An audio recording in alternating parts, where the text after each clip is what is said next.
1.5 ሄክታር ዘራና በ1.5 ሄክታሩ ደግሞ 50 ምናምን ኩንታል ስንዴ አግኝተናል። ስንዴው በዘንድሮ ካምናው እንደው የተሻለ በጣም ውጤታማ ነው። ከግብርና ባለሙያ ጀምሮ ያለው ምክርና አገልግሎት በጣም በሰፋ ነው። ደግሞ የዘንድሮ እንደም በቆሎ በጣም ምርት አለው። ዘንድሮ ዘሩም ምርት ነው፣ አዝመራው ምርት ነው። ደስ ይላል። የተሻለ ነው እኛ ጋር ዘንድሮ አሁን ያለው ሁኔታ ማለት ነው። የእነዚህ ኢትዮጵያውያን አርሶ አደሮች የእርሻ ላይ ጥንካሬና የባለሙያዎች ድጋፍ ጠቅላይ ሚኒስትር ዶክተር አብይ አህመድ በሕዝብ ተወካዮች ምክር ቤት 5ኛ ዓመት የሥራ ዘመን 10ኛ መደበኛ ስብሰባ ላይ ተገኝተው ከአባላቱ ለተነሱ አስተያየትና ጥያቄዎች በሰጡት ምላሽና ማብራሪያ በግብርናው ዘርፍ ለተመዘገበው ውጤት ምክንያት ነው። ባለፉት 6 ወራትም 999 ሚሊዮን ኩንታል ምርት መሰብሰቡን ያነሱት ጠቅላይ ሚኒስትሩ ይህ ተጠናክሮ ከቀጠለም በበጀት ዓመቱ ከታሰበው በላይ ማሳካት እንደሚቻል አመላካች ስለመሆኑ ጠቅሰዋል። የዚህ ዓመት እቅዳችን እንደምታስታውሱት 7.3% እድገት እናረጋግጣለን።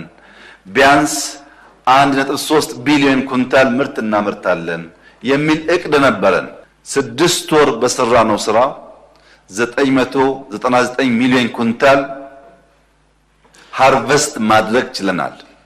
ይሄ ከእቅዳችን ከዓመቱ እቅዳችን 78%ን ይሸፍናል። በተለይም በሰብል ሆርቲካልቸር እና በጥጥ 79% የዓመት እቅዳችንን በ6 ወር መሸፈን ተችሏል። በሚቀጥሉ 6 ወራት ያን አጠናክረን ከቀጠል ካሰብነው በላይ ማሳካት እንደሚቻል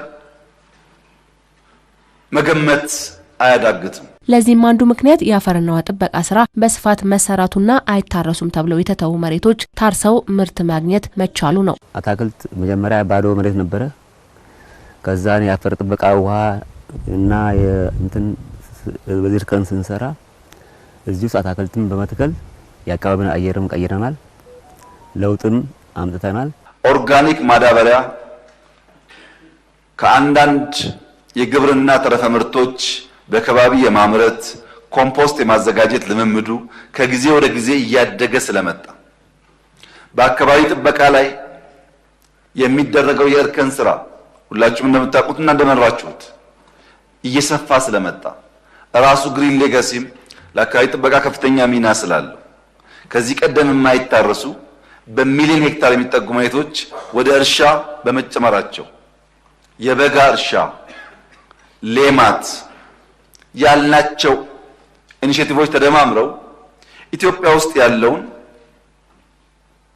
የግብርና ሂደት በከፍተኛ ደረጃ አሻሽለዋል። በግብርናው ዘርፍ ውጤታማ ለመሆንና በሚፈለገው ልክ ምርት ለማግኘት ዘመናዊ የእርሻ መሳሪያዎችን መጠቀም ወሳኝ ሲሆን በዚህ ረገድም ትራክተርና ኮምባይነሮችን ለአርሶ አደሩ ከማቅረብ ረገድ ከፍተኛ ለውጥ ታይቷል። ትራክተር 2010 ኢትዮጵያ 4700 ገደማ ትራክተሮች ነበሯት።